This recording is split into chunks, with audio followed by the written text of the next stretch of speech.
vous avez tenu toute la semaine, un soir, chocolat, biscuits, tout ce qui traîne, vous craquez dessus, et le lendemain vous vous dites, mais pourquoi j'ai fait ça? Et si c'était pas vous le problème, et si c'était vos hormones qui pilotaient un peu à votre place? Certaines femmes vivent ce syndrome prémenstruel de manière plus ou moins intense. Il y a la fatigue, je me réveille fatigué, je me couche fatigué. On a également des variations hormonales qui jouent sur l'humeur. Les deux cumulés, ça va jouer sur la régulation de la faim. Les variations hormonales, elles vont jouer autant au niveau émotionnel qu'au niveau de la régulation de la glycémie. Pour les personnes qui peuvent être sujettes à l'alimentation émotionnelle ou à une relation un peu perturbée à l'alimentation, ça va être d'autant plus important de faire attention à leur satiété sur cette période. Si on a une difficulté à réguler les humeurs, qu'on est sur une période où il y a des variations hormonales qui sont difficiles à cause du cycle et qu'en plus on a une mauvaise qualité du sommeil, on vient rajouter un paramètre supplémentaire qui va entraîner des pulsions alimentaires. Si on se prive, on va encore plus déréguler la faim. Pourquoi vous craquez sur le chocolat avant vos règles et pourquoi c'est pas un manque de volonté? Vous avez tenu toute la semaine et là d'un coup, un soir, chocolat, biscuits, tout ce qui traîne,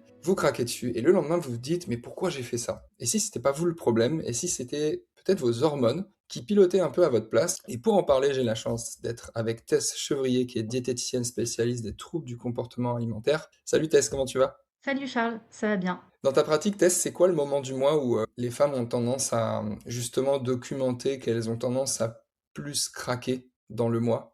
Alors, en règle générale, c'est pendant la période du SPM, donc juste avant la période de cycle, donc qui est la phase lutéale. Et ensuite, c'est pendant la période de cycle menstruel, où elles sont justement sujettes à des variations hormonales qui vont les amener à plus craquer. Ok, donc concrètement, qu'est-ce qui se passe dans le corps la dernière semaine du cycle et ou la première? Alors, ce qui se passe, c'est qu'il y a une chute des oestrogènes qui va être assez importante et une chute de la progestérone pendant la période de cycle menstruel qui va avoir un impact du coup sur le corps. Donc, on va déjà avoir des variations de l'humeur plus importantes. On va également avoir un syndrome inflammatoire de l'organisme, donc être plus sujet à l'inflammation. Des besoins en protéines qui vont aussi augmenter et des besoins en fer qui vont augmenter aussi avec le sang du coup qui est perdu. Donc ça va jouer aussi sur les pulsions. Et aussi pendant la période de cycle, enfin pendant le SPM, on a aussi le métabolisme qui est augmenté, qui est plus important. Donc ça va jouer aussi sur les envies. Quand tu dis métabolisme augmenté, ça veut dire quoi? Alors le métabolisme augmenté, ça veut dire qu'on a nos besoins énergétiques qui augmentent. Donc comme les besoins énergétiques augmentent, on va avoir plus de faim, plus de sensation de faim. Ça va jouer sur la régulation de la faim. Ok, donc notre corps a tendance à dépenser plus d'énergie et donc forcément à en réclamer en quelque sorte un peu plus, c'est ça? Exactement, et étant donné effectivement qu'on a également des variations hormonales qui jouent sur l'humeur, les 2 cumulés, le métabolisme qui augmente plus les variations d'humeur, ça va jouer sur, la régulation de la faim. Alors, on sait qu'en fonction des femmes, certaines femmes vivent justement ce SPM, ce syndrome prémenstruel de manière plus ou moins intense. Il y a la Mmh. fatigue, il y a les je me réveille fatigué, je me couche fatigué. Du coup,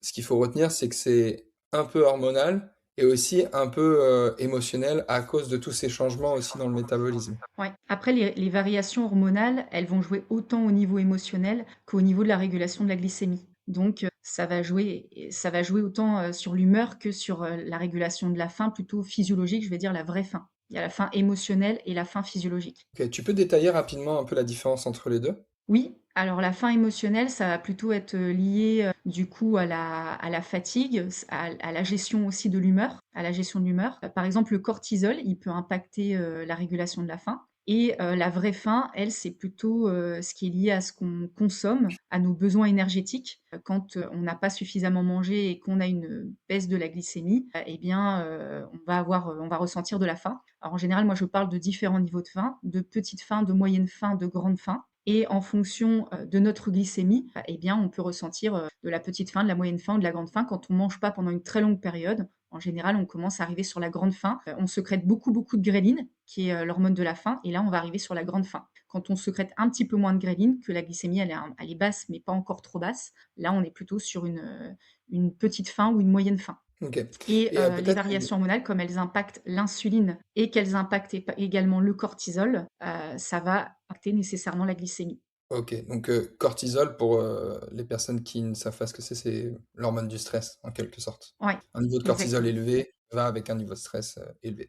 Peut-être qu'il y a des femmes qui sont en périménopause, qui ont peut-être plus de cycle régulier et qui ressentent, encore, ces mécanismes. Est-ce que c'est des choses que tu vois et qu'est-ce qu'on peut leur recommander, à ces femmes? Alors oui, effectivement, après il y a aussi, toute une phase d'adaptation aussi. Par exemple, quand on est en périménopause, donc il y a aussi, cette phase où où on va se réguler tout doucement hormonalement. Après, il y a quand même une différence aussi entre la ménopause qui va apporter aussi d'autres variations hormonales et la phase de cycle.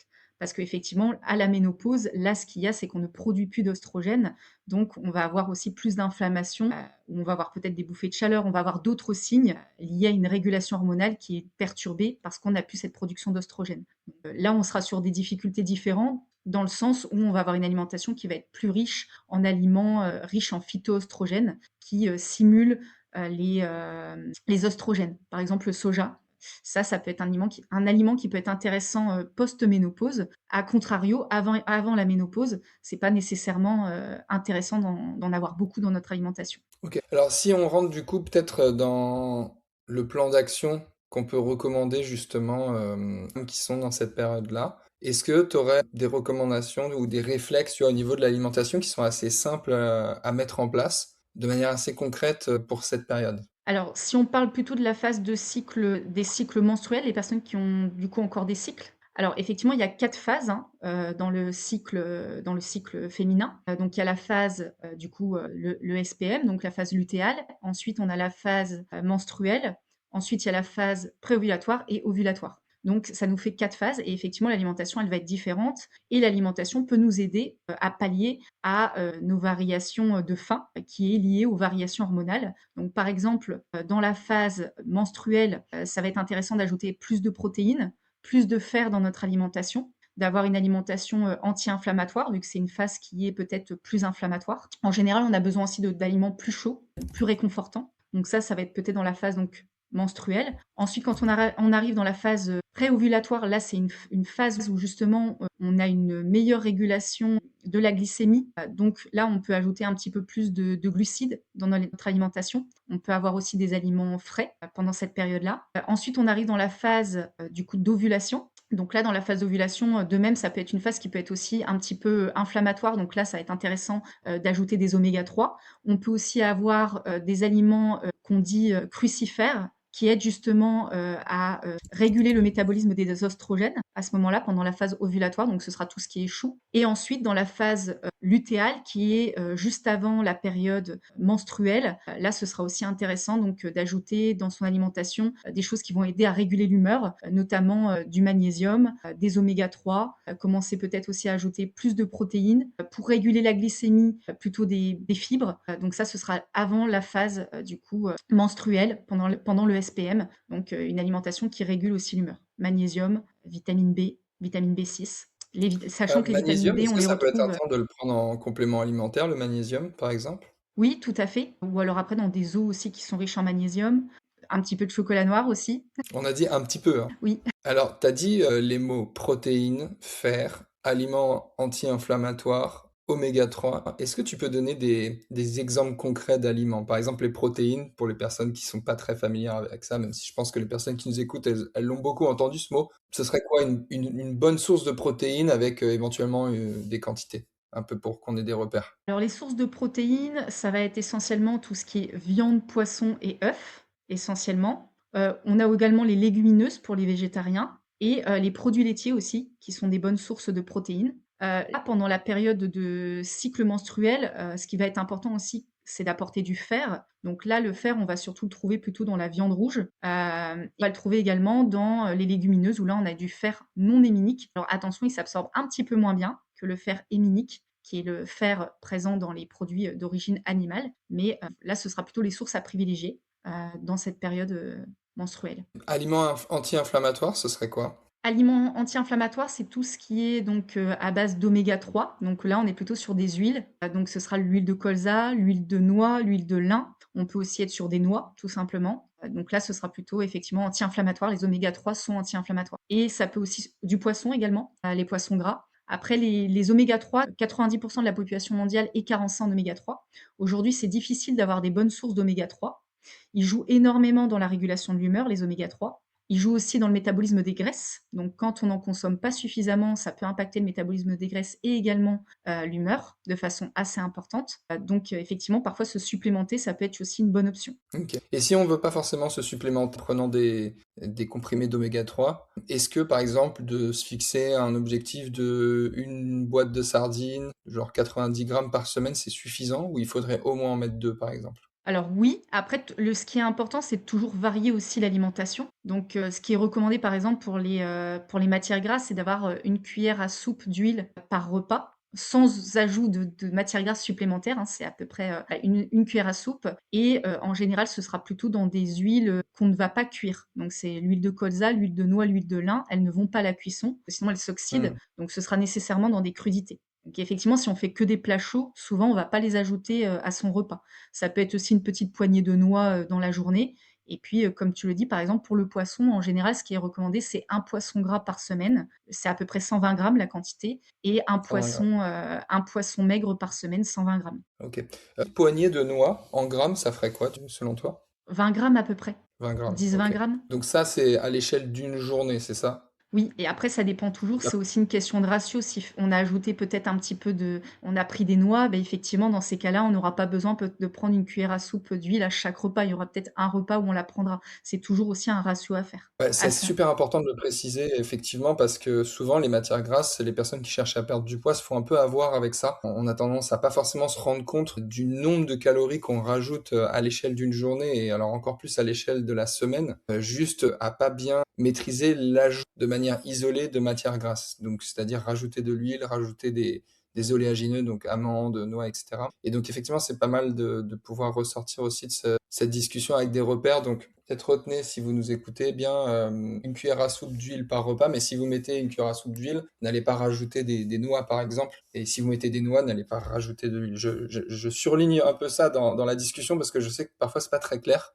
Et malheureusement, on peut un peu se faire avoir dans une perte de poids à pas mettre assez d'attention sur l'ajout de manière isolée de matières grasses. Et c'est ce qui fait qu'en fait, même si entre guillemets on fait tout bien à côté, on peut ne pas perdre du tout de poids juste à cause de ça. Parce qu'en fait, il y a trop de matières grasses. Et moi, dans ma famille, on est italien et souvent, quand j'ai commencé à être dans le milieu de la nutrition, je me suis un peu intéressé à regarder un peu autour de moi le comportement des gens de mon entourage. Et quand j'ai vu ma mère mettre vraiment la bouteille d'huile d'olive dans la salade, juste dans de la salade, hein, et ça dure comme ça, le filet d'huile qui tombe, je me dis, mais il y a, à l'échelle de la salade, il y a 15 cuillères à soupe d'huile. Et en fait, bah, ça, on a l'impression que tant c'est de la salade, c'est pas très calorique, mais en fait, si on met 15 cuillères à soupe d'huile et qu'il y a 3 personnes qui mangent dans ce saladier, bon, il y a peut-être 2-3 cuillères à soupe d'huile qui vont rester au fond, mais les 12 autres, elles vont finir dans les assiettes, hein. Donc ça en devient quelque chose d'extrêmement calorique sans qu'on s'en rende compte. Donc attention aux matières grasses, rajoutées de manière isolée. À savoir aussi que c'est vrai que les lipides, c'est le macronutriment qui est le plus calorique, vu qu'on est à 9 kilocalories par gramme. Donc c'est pour ça qu'il faut faire attention. Effectivement, une cuillère à soupe d'huile, ça fait une centaine de kilocalories. Et puis aussi, une chose aussi importante, c'est que, dans les matières grasses, il y a différents types de matières grasses. Donc il y a effectivement tout ce qui est anti-inflammatoire et qui va aider justement à l'entretien d'un bon système, cardiovasculaire. C'est pour ça qu'on fait souvent la distinction entre le bon cholestérol et le mauvais cholestérol. Et puis il y a aussi toutes les mauvaises graisses où là, c'est plutôt les graisses saturées. Si on a des frites sur un repas, on a des aliments frits et qu'à côté de ça, on ajoute aussi des matières grasses, là effectivement le ratio il commence à être, aussi, déséquilibré. Donc il faut faire attention aussi, mais effectivement, si on a aussi des mauvais lipides sur son repas ou qu'on a déjà un repas qui est très gras, bon là, ce sera peut-être pas nécessaire de rajouter des matières grasses, même si effectivement, c'est des bonnes matières grasses. Ouais, merci pour les précisions, Tess. Alors nous, on s'adresse beaucoup aux personnes, c'est un peu notre spécialité chez Kinéco Santé, on s'adresse beaucoup aux personnes qui souffrent de ce qu'on appelle l'alimentation émotionnelle. Donc déjà, si on est sur un terrain où on a une mauvaise relation à la nourriture et qu'en plus, dans ces fameuses périodes du mois, les phases du cycle, il y a une amplification des émotions, est-ce que tu aurais des recommandations justement pendant cette période du cycle, justement pour les personnes qui ont tendance déjà à avoir une relation compliquée avec la nourriture? Et bien, je dirais que c'est un petit peu ce que j'ai dit tout à l'heure, du coup, pendant la période, de cycle. C'est, déjà ne pas se priver non plus, parce qu'on a des besoins qui sont plus importants et on va avoir aussi, des variations, hormonales qui vont jouer sur la faim. Donc si on se prive, on va encore plus déréguler la faim. Donc ce qui est important, c'est de ne pas se priver, de comprendre aussi que les besoins sont un petit peu majorés aussi en phase de SPM et aussi en phase menstruelle, vu que le corps va réclamer du fer. Et ça va être encore plus important d'apporter des protéines à son alimentation, parce que les protéines sont très satiétogènes, elles jouent énormément sur la satiété. Et en plus de ça, pendant la période de cycle, elles sont hyper importantes parce qu'elles apportent du fer et elles apportent également des protéines qui aident à la satiété.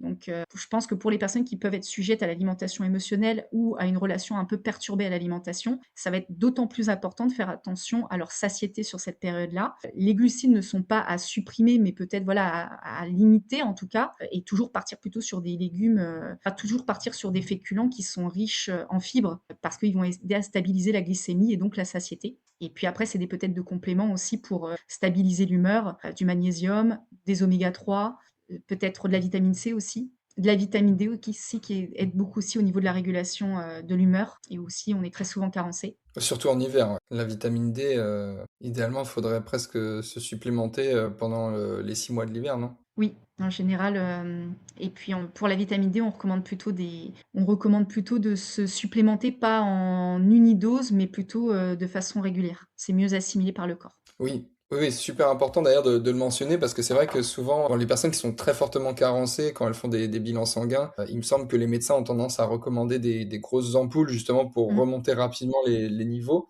Mais disons que ça, c'est de ce que je comprends, c'est plutôt une situation d'urgence quand vraiment les personnes sont très fortement carencées. Mais idéalement, pour que ce soit mieux assimilé, comme tu l'as dit, il faudrait en prendre quelques gouttes par jour, c'est ça? Ouais, tout à fait. Ça va être mieux assimilé par l'organisme. Ok.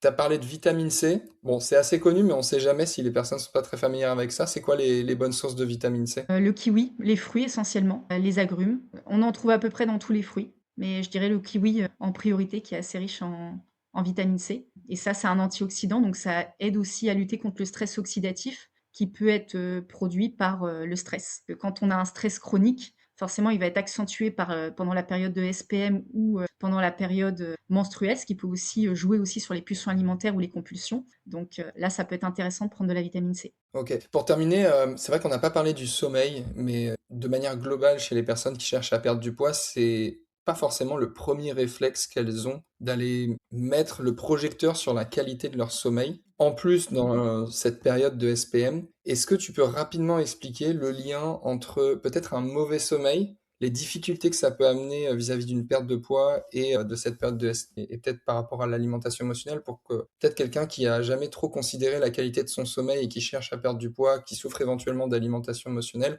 puisse bien comprendre pourquoi c'est si important de considérer la qualité de son sommeil. Ouais, le sommeil, joue énormément sur la qualité, sur la régulation hormonale. Donc quand on a un mauvais sommeil, le corps va avoir plus de difficultés à, avoir une bonne régulation hormonale. Ça joue aussi beaucoup sur la faim, parce que ça va aider à la régulation du cortisol. Quand on ne dort pas suffisamment, le cortisol, il est élevé, donc l'hormone du stress, donc on va avoir beaucoup plus de difficultés à gérer les moments, difficiles dans le quotidien. Donc les émotions on va être plus sensible, donc ce qui peut créer aussi des pulsions. On va avoir aussi une moins bonne régulation, une moins bonne sensibilité à l'insuline. Donc cette sensibilité à l'insuline, elle va en faire qu'on va avoir une glycémie qui va être plus haute tout au long de la journée et on va avoir aussi des hormones de la faim comme la gréline et la leptine qui vont être perturbées.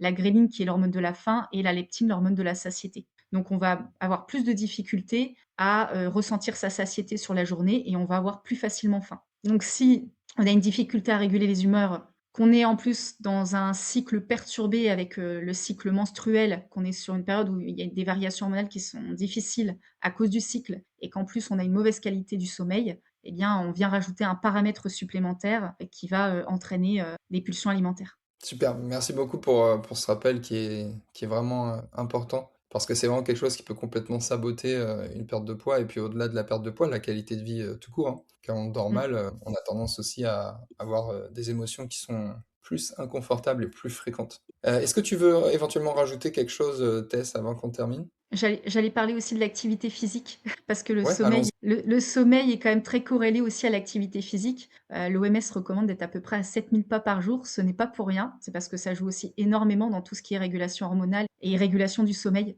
Quand on fait, 7 000 pas par jour, notre corps est dépendant du mouvement. Ça va réguler le système cardiovasculaire, le système, lymphatique, ça va réguler le stress oxydatif, ça va améliorer notre sensibilité à la leptine. Ça va aider beaucoup à la régulation hormonale d'ailleurs, notamment les femmes. Le sport aide énormément, sur tout ce qui est cancer hormonodépendant parce que c'est très important dans tout ce qui est, régulation hormonale. Donc ça aussi, ça va être un facteur important, je pense, pendant toute la période de cycle d'avoir une activité régulière parce que, ça va aussi aider beaucoup dans la régulation hormonale. Alors pas Ouais, forcément du sport, mais en tout cas de la marche et des activités douces. oui. En plus, souvent, on a tendance à entendre ce fameux chiffre des 10 000 pas par jour qui est un peu le chiffre qui est un peu clamé partout. Alors, pour les personnes qui cherchent à perdre du poids, il faut bien comprendre que forcément, plus vous allez marcher, plus vous allez mettre de chances de votre côté d'avoir une dépense énergétique qui est supérieure, qui va augmenter. Donc, ça va être plus facile de perdre du poids. Mais déjà, l'idée, c'est pas de se mettre forcément la pression sur